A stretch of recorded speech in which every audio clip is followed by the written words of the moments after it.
Assalamualaikum. Apa khabar anak-anak murid semua? Okey, hari ni kita sambung kelas Bahasa Melayu. Tajuk kita hari ni ialah kata hubung. Kata hubung. Okey, apa itu kata hubung?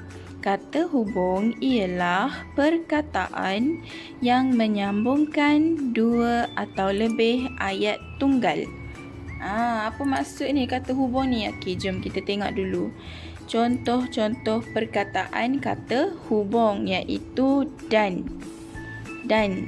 Kita ada lalu, kerana, sambil, atau, tetapi, supaya. Ini adalah contoh kata hubung.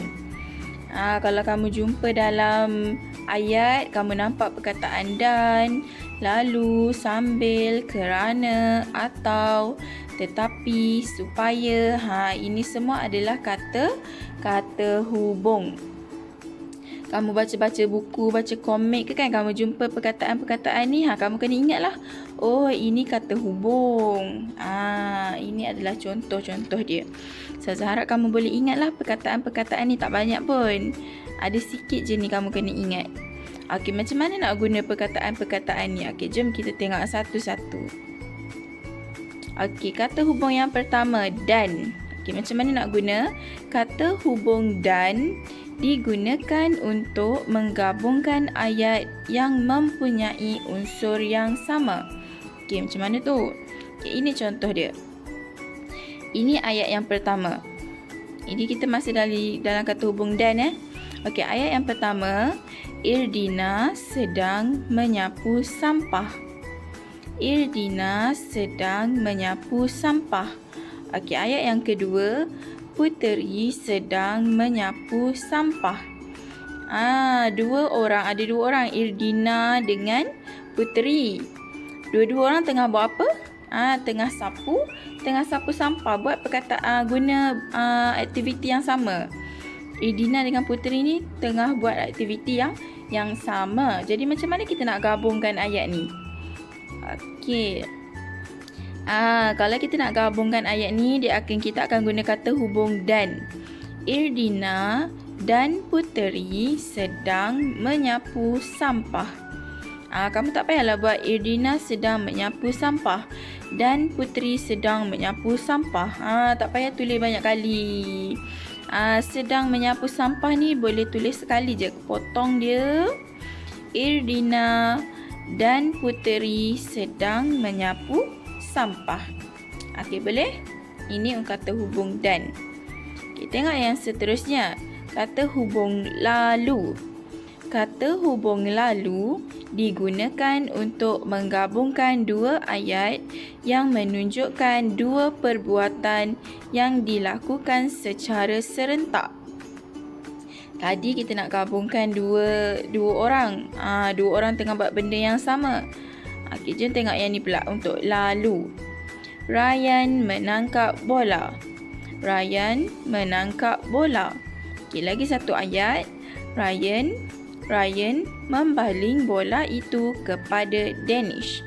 So, kita guna kata hubung lalu. Ryan menangkap bola lalu membaling kepada Danish. Ryan dengan bola ni tak payah ulang dua kali. Okay, ambil dulu ayat yang pertama. Ryan menangkap bola lalu terus ambil membaling kepada Danish. Ryan menangkap bola lalu membaling kepada Danish. Ini untuk lalu. Okay, tengok seterusnya. Kata hubung sambil. Kata hubung sambil digunakan untuk menunjukkan terdapat dua perkara dilakukan secara serentak dalam satu masa. Okey, jom kita tengok contoh. Okey, ada dua contoh ayat. Zara sedang menyanyi. Okay, ayat yang kedua, Zara sedang menari. Okay, macam mana nak gabungkan dia? Zara sedang menyanyi sambil menari. Kita tak payah ulang dua kali nama Zara ni. Zara sedang menyanyi sambil Zara sedang menari. Salah, tak payah. So Zara sedang yang kedua ni kita boleh potong. Kita letak kata hubung sambil. Zara sedang menyanyi sambil menari. Okey, ini untuk sambil. Tengok kata hubung seterusnya. Kerana. Kerana. Kata hubung kerana. Okey, ini susah silap ni. Sepatutnya kata hubung. Okey. Ini sepatutnya kerana.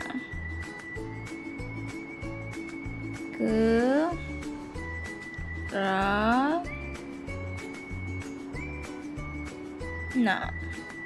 Okey.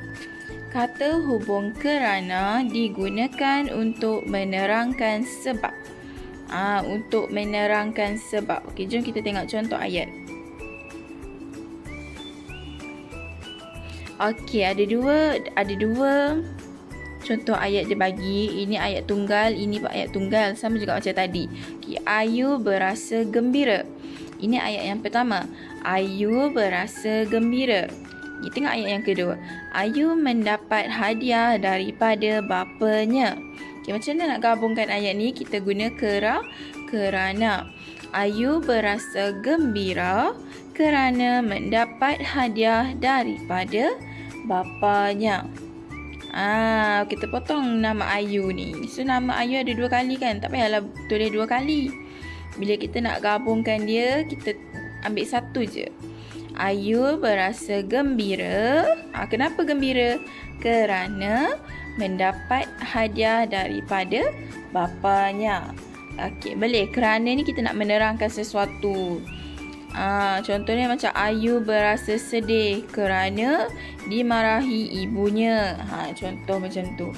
Kerana ni benda yang ada sebab. Apa lagi? Hakim sakit perut kerana makan makanan basi. Contoh macam tu. Dia ada sebab. So bila benda yang bersebab, kita guna kerana. Tengok kata hubung seterusnya. Atau. Atau. Kata hubung atau digunakan untuk menunjukkan pilihan atau perbandingan sama ada 2 atau lebih. Ni kalau kita nak pilih. Jom kita tengok contoh ayat. Okey, yang pertama. Encik Hazim suka kereta berwarna putih. Ni dia ada tanda soal tau. Kalau atau, kita tanya dia. Encik Hazim suka kereta berwarna putih. Encik Hazim suka kereta berwarna merah. Dia nak pilih putih ataupun merah. Okey, macam mana nak gabungkan ayat ni? Encik Hazim suka kereta berwarna putih atau merah. So yang ni panjang-panjang ni kita tak payah dah tulis. Ambil satu je. Encik Hazim suka kereta berwarna putih atau merah. Okey, boleh? Ini untuk atau. Atau kita tanya Encik Hazim suka makan nasi atau bihun. Ataupun kita tanya Puan Haliza suka makan kuih-tiaw atau mi. Benda yang kita tanya ada 2 pilihan. Ataupun apa lagi? Adam suka kereta merah atau putih. Sama macam ni juga. Benda yang dia boleh buat pilihan. Ataupun kita tanya Irdina suka pergi ke pantai atau ke sungai. Ada 2 benda yang berbeza yang kita kena pilih. Itu kita akan guna atau. Okey, macam inilah. Encik Hazim suka kereta berwarna putih atau merah. Okey. Tengok kata yang seterusnya. Kata hubung tetapi. Kata hubung tetapi digunakan untuk menunjukkan perkara yang berlawanan atau perkara yang berlaku sebaliknya. Kita jom tengok ayat. Contoh, Karina suka makan. Karina suka makan.